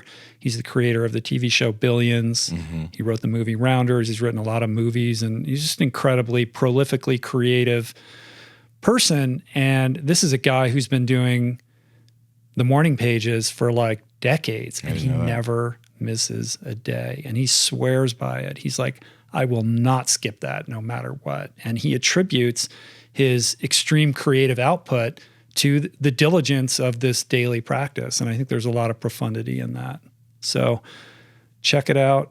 Get on that Artist Way program. Get those morning pages cranking out. Yeah, I mean, it's like the danger is you just become a consumer only, right? Like we're creators too. So like we don't want to just become consumers. And, it goes back to what we were just talking about with role playing, like susceptibility to role playing type games or like a purpose that's beyond you. You're just a consumer in that relationship. Right. And it's so easy now to only consume. Yeah. It's in our pockets. We could just be consuming from that digital device in our pockets all day long. And it takes diligence to carve out time for creativity. Yeah. So every time I look at my phone, I think, am I using this to create or am I using this to consume? We talked about that in a previous episode. Absolutely. Cool. Let's hear from San Juan, Puerto Rico. Hey, Adam. Hey, Rich. Gabriel, all the way from San Juan, Puerto Rico. Rich, I discovered you through my YouTube feed. And since then, I've been watching countless videos of you. And wow, has it been so beneficial to me personally and my overall well-being. And I thank you so much. Now, my question is, how do you get over a breakup? Now, I was in this 7-year relationship with this person that I grew up with, my first love. We grew up together. We saw each other grow through the bumps, but nonetheless, we wanted to get married to each other. And that was the plan for 2020. Now, the complicated part of the relationship was dealing with her in-laws. And it got to a point where it was just abuse for me personally. And I endured so much confusion and hardships that emotionally I was just derailed. There was one moment that I decided that I can't take it anymore. And I ended the relationship for my emotional health. And it's not easy. Anyway, thank you guys so much. Take care, guys. Much love. Thanks for your question, Gabriel. Glad you're getting a lot out of the podcast. I appreciate the kind words. And I feel for you, brother. Breakups are rough, man. First thing I would say is you're 25, you're young, you have your whole life ahead of you. The fact that you're even thinking about how to process this in a healthy way speaks to how healthy you are as an individual. So I have full confidence that you're going to navigate this successfully and look back on it, and it's just going to be a blip on the radar. That's the first thing. The second thing I will say is that you ended it for your own personal emotional health, and I think that also speaks to how well that you're dealing with this. It tells me that you set a boundary for yourself and held yourself to that boundary, and that's an indication of self-esteem and self-respect. So good job there. I would add that I don't think that you should repress any of the emotions that you're experiencing. This is the moment to feel all of the feelings that you're having. Don't run away from them. Try to engage them each one of those feelings is an opportunity to learn something more deeply about yourself and what makes you tick, and to be patient. You can't rush this process. You can't snap your fingers and just get over somebody. Time heals, and this is going to take time, and just allow that process to unfold as it wants to unfold rather than trying to control it. I also think that culturally, we tend to look at breakups as failures. This is a relationship that didn't work out. I feel bad about it because it failed. But I really don't like that nomenclature or that perspective. I think every relationship that we have, every relationship has its own unique timetable and its own unique shelf life. And every relationship, whether it perpetuates for the course of your lifetime or it ends a month later, are all growth opportunities. And I think a relationship can be a success and still reach that termination point. Just because it's ended doesn't mean that either of you failed, because people are not static. Everybody is growing and regressing and changing all the time. And the idea that two people who are together are doing that in lockstep is bananas. Of course, we're going to grow at different speeds, or we're going to move in different directions at different times. Maybe one person is growing at a rapid rate and the other person is regressing or not growing at the same rate. Or with that growth comes a change in your value systems that make you suddenly incompatible. I mean, that's normal. And I think it's shocking that any relationship works out. When you think of it in that context, you begin to understand that most relationships become irreconcilable with time. And making a relationship work is a gigantic undertaking. And sometimes ending them is the right choice. So the growth for you and the assignment for you is to really go deep into these emotions that you're feeling, to really do a forensic analysis of what happened, to do an inventory of your part in not just the breakup, but in the relationship itself and what led to the breakup, and to identify whatever character defects emerge that you can work on for yourself, and to identify the growth opportunity, like what was dysfunctional about the relationship and why, and what were you told that you were doing that didn't work, and can you see that objectively and own any truth that you can identify in that? And then what is it that you can change so that moving forward you can be in a healthier relationship with a more suitable partner in the future? Like, how can you approach your next relationship from a healthier perspective? We also have this kind of cultural mandate of looking at partners as completing us or filling some need, or aligning with some programming or inherent pattern that we've repeated over time throughout our lives. Like, for example, if you had an emotionally unavailable dad, then you're going to seek that out. That same character trait is going to show up in the partners that you're choosing on an unconscious level, or the diametric opposite of that. So it's about understanding that programming that can help you make a better, more objective choice next time that's in your best interest. I would also say that it's important to not focus on what's the kind of person that I want to have in my life, like who is that idealized girlfriend or partner, and instead focus on yourself. Focus on trying to be the best person that you can, the person that you would want to be with, rather than trying to find the person who makes you feel like that person, because water is always going to rise to its own level. So that's my big speech. I guess I will close that with just offering that the next time you're engaging in a relationship, try to approach it from a perspective of what can I give to this relationship, rather than what am I going to get out of this for myself. I think the more of that kind of mindset that you can have, then you're in a healthier position to have a highly functional relationship. And you're fucking 25, dude. You're going to be fine. Yeah. The only thing I'd say, that's very well said. The only thing I could say from a guy who's been through some breakups is that, including one when I was 25, is that a lot of times, even though you were the one that ended this and you knew it was coming, a lot of times when men are anticipating a breakup or the end of a relationship, they don't actually feel the feelings during that kind of slow dissolution. It's like once you've turned the page, all of a sudden it hits you with a ton of bricks and you realize, and you kind of go into weird internal panic mode almost. Whereas women, when a relationship is ending, they kind of anticipate it and they start feeling those feelings a little earlier, and they're better equipped to move on quicker. And that's my experience anyway. And men, it takes a little bit longer. And I wouldn't expect to feel necessarily even happy day after day after day until like a year after. It could take a year before you start to feel like your normal self again. Right. And that's not necessarily a bad thing. That's just the way it goes. And so I wouldn't rush that process. I think patience, like you said, Rich, that's key to these kinds of things. And just don't even think about it. Like a year, you will wake up a year from now or from whenever the breakup happened, and you will be finally feeling like yourself again. That's my prediction. You know what I just watched recently that I think is probably the best movie that he should watch right now? What's that? Swingers. Yes.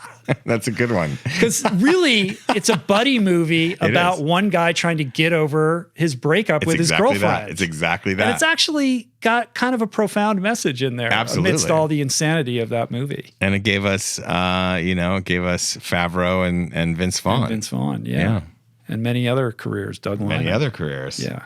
So watch Swingers. Watch Swingers that's the big ASAP. tip. Yeah. And don't mind the low production value. That's part of He's its 25. greatness. He probably hasn't seen Swingers yet. You might not have seen It's it. hard for me to imagine that somebody hasn't seen Swingers, but you know what's sad is Swingers is closed now. The deli Swingers that was in the yeah, I know. Yeah. Well, but that's not the one they were modeling right. So after. Here's a interesting aside. So the actual diner that they're at in the throughout the movie is actually the 101 diner. Right. And you know who the mayor of the 101 diner is? Yeah, of course I do. But you tell the people. DK. DK Goals. He is. He might be there right now. Always comes back to DK. He might be there right now. He might be. All right. Let's go to North Carolina. Hey, Rich and Adam. This is Josh from Raleigh, North Carolina. I've heard it said that the universal is rooted in the particular. As someone who found your podcast years ago when peeling the onion of veganism and endurance sports, but stayed for the honest discussions of sobriety, my question is this. If there is a through line of sobriety, diet, and endurance, what is the universal truth that those particulars point to? Thanks so much. I look forward to listening, and it's fine to play this on air. That's such a good question. Yes. I really love that question. Thank you, Josh. I think that the through line is self-discovery. It's personal growth. Like whether it's some kind of diet protocol, veganism or otherwise, whether it's movement, these are just tools for stripping away the layers that separate you from a higher version of who you are. Like when I decided to go vegan, it didn't occur to me that I was doing this to develop a better relationship with myself. I wasn't consciously aware of that. But when you strip away the crap that you're eating, suddenly there's an awareness that starts to percolate up. And I'm like, why did I always eat that thing? Or why is culture set up where we're supposed to do this and not question this? You start asking yourself questions. And I think there's a grappling with your higher self that starts to occur that over time quickens or deepens your connection with your higher self. Whether it's veganism or endurance sports, it could be minimalism. Like what happens when you strip away the excess in your life and you're left with yourself?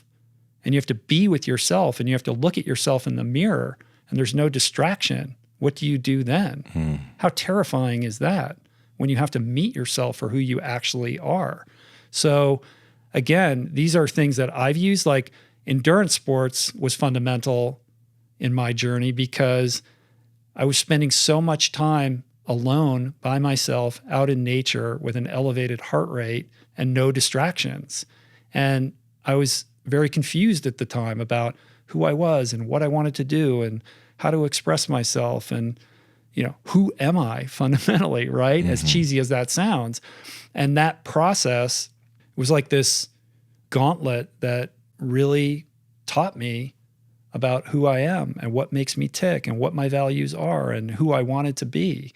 So it's not about veganism or endurance sports as much as it is finding some analogous vehicle that can be that tool for you, because we're here to be authentic to who we are. Like it goes back to the answer I gave to the other question. Like fundamentally, we're here to grow. We're here to express our most authentic self. And in order to do that, we have to discover our unique blueprint and figure out what our values are. And then the journey becomes, how do you align those values with your actions? I love it. Self-discovery. And that is so rich, right? Because that is like... And that's the universal. Like the particular is, I'm not going to eat this, or I'm going to do this activity today. And the universal is, who am I? Right. Who am I and why are we here?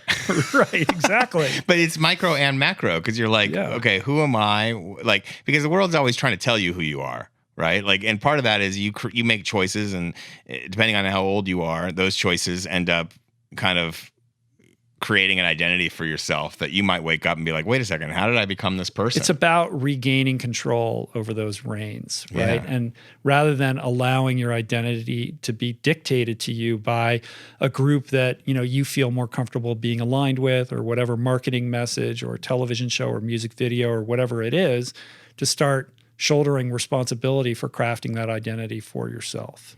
But what's interesting is, like you're saying, self-discovery started out by, I'm going to try not eating this and eating this instead. It's like, for me, I'm going to try swimming in the ocean because it's like feels good.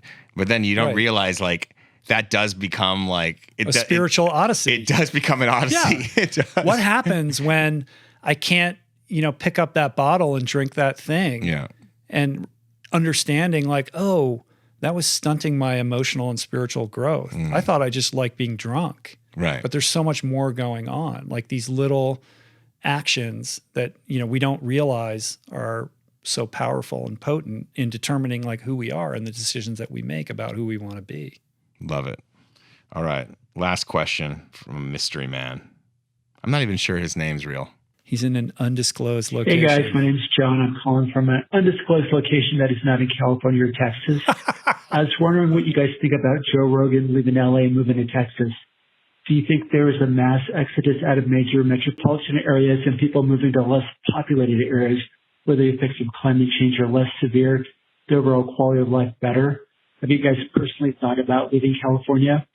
By the way, thanks for recommending Down to Earth on Netflix. My wife and I loved it. Thanks a lot. Bye. Cool. Thanks, John. I will answer your question if you will tell me what undisclosed location you're. Yeah, where do you live, John? Yeah, first things first. I'm obsessed with figuring out where John is. He's in a silo deep in Middle Earth. First things first, I'm not surprised about Rogan leaving California for Texas. I think Texas fits him. It makes sense to me. It seems aligned with his sensibilities. But also, his Spotify deal is about to kick in, and I think he stands to save like 16.8% in income tax by moving to Texas from California. So from a purely financial perspective, it makes perfect sense. Absolutely. And, he's mentioned it on his show a couple times. I mean, if he's more centrally located, it's easy to get people from both coasts. It will be interesting to see how it affects the show, because when you're in, like, I can't imagine not living in LA or New York just because by virtue of proximity to guests and having access to those people. In the pandemic, now we're compelled to do a lot of this Zoom stuff. I'm hoping that we're going to get back to, some ability to do these in person. And I've been able to do that occasionally with a mix of Zoom stuff. But at some point when it's safe to congregate again, how is that going to impact his show? But he's just conducting his show the way he always has, with doing testing on site and stuff like that. But yeah, it'll be interesting to see. But Austin is not like, it's a cultural kind of center as well. Yeah. I mean, we thought about moving to Austin. Oh, really? Years ago. Yeah. When we were kind of going through our, financial dismantling and looking to really downsize. Like I thought really seriously about moving to Austin, and I love Austin. I think it's a fantastic place. I've never been, oddly enough. Oh, it's cool. You would love it. I'm told. On a broader level, first of all, I'm not leaving. I'm here in California to stay. But I have found myself thinking about it in a way that I hadn't previously. Like, where would I go? I'm like, Byron Bay sounds pretty good right now. You know what I mean? Like getting out of the U.S. completely. And I think we're starting to see, and we will continue to see, what I think will be a mass exodus from metropolitan areas, with this work from home movement, the virtual workforce explosion. Not most, I don't know about most, but a lot of companies are not going to go back to normal. Even in the event of a vaccine and the virus lifting, a lot of these things are going to remain. They're going to persist. And commercial real estate's going to suffer. We're going to see this crazy real estate fallout, and what's going to happen with that, who knows? But listen, you've contributed to the New York Times. If you were a New York Times reporter living in Manhattan or Brooklyn right now, doing stories, nobody's going into the New York Times. Like, why would you? There's no reason that you would have to live proximate to the corporate headquarters. So why would you, where you're paying exorbitant rent, when you could live wherever you want to live? Yeah, I mean, who knows? I mean, I've heard that New York rents have already dropped 15% because so many people have left because of the pandemic. And I just heard that today. Yeah. We haven't seen that drop in Los Angeles yet, but I think it could be coming. I'm like you, man. I think about it all the time. I think about leaving all the time, but I mean, I could never live away from the ocean now. Like, I know that. And so I'm pretty much locked into high rent places. Go to Costa Rica. You go live in Costa Rica. I can, but now I'm on this podcast twice a month. It's hard to get here from Costa Rica. Yeah, right? I know. That's it's really messing up my game plan if Trump wins. I think what's happening is the pandemic is just an accelerant on all of these trends that were in various stages of nascent infancy. So virtual workforces, online education, all these kind of percolating trends are now just blossoming in the light of our current situation. And they're only going to become entrenched and exacerbate this exodus. When you realize that we can decouple place from profession, people are starting to wake up and realize, like, oh, if I could live wherever I want and it's not tied to my employment, what would that look like? So I think, yeah, of course, people are going to flee the places where we're seeing, viral outbreaks and exorbitant rents to live in a place where you can have the lifestyle that you want for yourself. I think, meanwhile, we're going to see massive changes in education. We're already seeing it. I think it's going to put a lot of mid-tier colleges out of business. I think we're going to see the explosion of telehealth. Again, this decoupling of place and the need for proximity is really going to amplify these technological trends that are going to give people a different lens on how they want to live. Why live in Manhattan or Silicon Valley if you can work from home and avoid rent that's just bananas? What about togetherness? And what's going to happen to city centers, Right. That in a long-term sense. I think it's going to revolutionize how we think about downtown areas and commutes and civic spaces. Even when we can congregate again in a healthy way, what is that going to look like? But don't you think it could be, because we're basically seeing a rerun of how things it used to be city centers were vibrant places, and then all of a sudden in the 70s, the suburbia bloomed and everyone left, and downtown LA was a shithole, and nobody. And now it's coming back. And now it's awesome, and then it's going to leave again. Isn't it kind of like this ebb and flow in the human space? 100%. Yeah. But I think what's not going to go away is the human need for connection. Yes. People want to be together, and there's something about city centers that draw people to them irrespective of their employment. That's why I think there's going to be a correction. Eventually, it's going to come back, because in some places like newsrooms, there is an energy of collaboration that's important. I mean, there is something to that. So I think some companies will choose to come back to the office, but maybe it's not weird. For a while. It used to be the big benefit is that you could work from home, but now the benefit will be you get to come into an office. Yeah, you get to get away from your family. You know what I mean? It's weird. And I could do I suppose I could do what I do anywhere, but I miss New York. Do you? I would love to have, rents are dropping in New York. I wonder if I could get an apartment in New York. Even though New York is a shit show right now, I miss that immersion in culture Yeah. and people, you know, and I live in a beautiful place in LA, but it's relatively remote. Like the vitality and the energy of that place is so specific and so it's nothing rejuvenating, like it. at least in short bursts for me. So, you know, I would want to be in that community irrespective of my employment. Well, someone will take those apartments. I mean, the good thing sure. about New York rents dropping is that there's all sorts of working people that made the city cool, like way back in the day that got priced out. My hope is that it will bring the cool people back, right? Because New York got boring because it's just too overpriced. Yeah. And all the people that made New York interesting had to leave. Yeah. We'll see what happens. I'm not leaving California anytime soon. Not that anyone really asked me, but I'm asking John. you. I'm not going anywhere anytime soon. Although I do think about it. And I think of Australia as well. But that's because I could get a passport. Right. Yeah. Yeah. I mean, California's got problems right now, but there's a lot of great stuff about it. I'll tell you where I wouldn't move from California, and that's to Texas. I just wouldn't. You wouldn't move to Texas? No, I don't think I would. I mean, I like it. I've been there, and it's cool. You haven't been to Austin, though. I haven't been to Austin. That's true. So I do want to go to Austin. Reserve judgment until you visit it. Austin is cool. I understand why.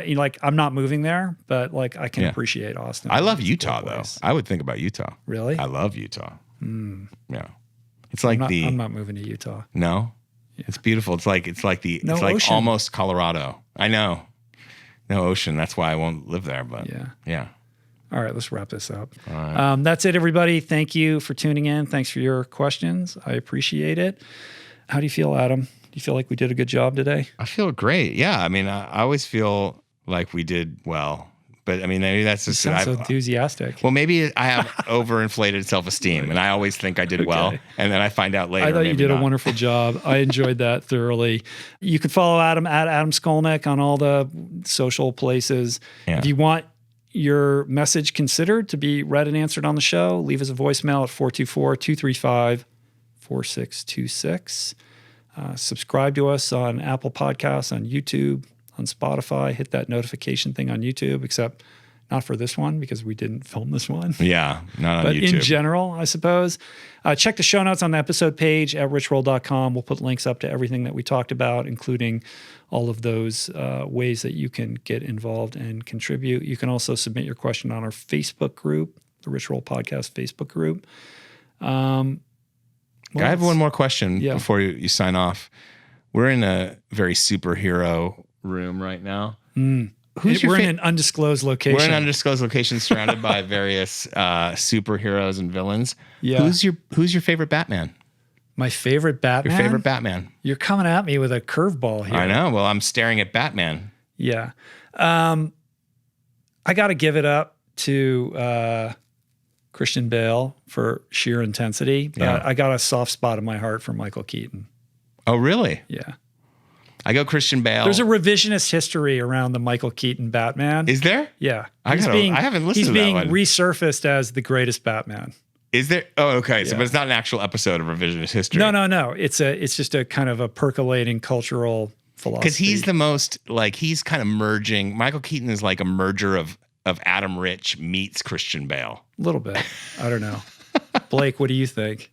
I like Adam West, man. Adam West? Adam West. Just for sheer satire and I watched it as a kid. Yeah, okay. David. Really? Me too. That was still on when you were a kid? Like on TV Land. Yeah. That was so cool. David, do you have an opinion on this? My only opinion is not George Clooney. Not, yeah. Oh. I think there's consensus that I know it was Clooney. not George Clooney. All right. This is getting ridiculous. We're done. Thanks, everybody who helped put on the show today. Jason Camiolo and also Blake today for audio engineering, production, show notes, and interstitial music. Blake typically videos the show, but we had a situation today. Jessica Miranda for graphics. We got Davey Greenberg on portraits today. Georgia Whaley for copywriting. DK for advertiser relationships, holding court at the 101 Diner as we speak, although I think he's in Seattle right now. Theme music, as always, by my boys, Tyler, Trapper, and Hari. Appreciate you guys. Thanks for tuning in. Let us know how you thought this one went. How did it land for you? Hit us up on the socials, and we'll see you back here in a couple days with another episode. You want to take us out? Be cool, be kind. Right on, right on. Peace. Plants.